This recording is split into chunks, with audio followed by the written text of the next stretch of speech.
पसरवले जात आहेत. मुलीचा जबरदस्तीनं व्हिडिओ तयार करून तो पोलीस अधिकारी त्यांच्या नातेवाईकांना पाठवला जातोय.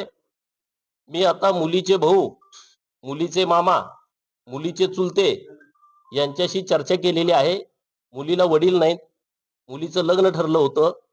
मुलीचं लग्न पुढच्या 2-4 दिवसामध्ये होतं आणि अशा परिस्थितीमध्ये जबरदस्तीनं या मुलीचं अपहरण केलेलं आहे. आणि म्हणून मी आज भिगवणला आलोय.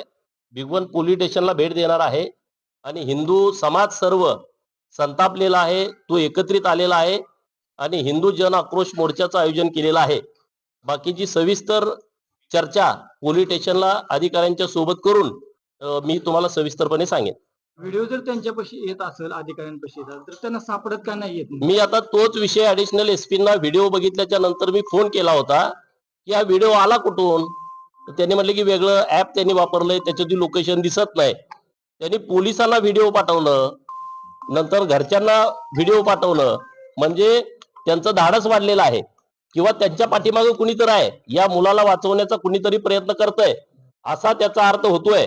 त्याचे चुलते इथले गुंड आहेत, प्रचंड त्याची दहशत आहे, त्याच्यावरती अनेक गुन्हे आहेत. माग हिंदू मुलींच्या अपहरणामध्ये पण तो आरोपी होता.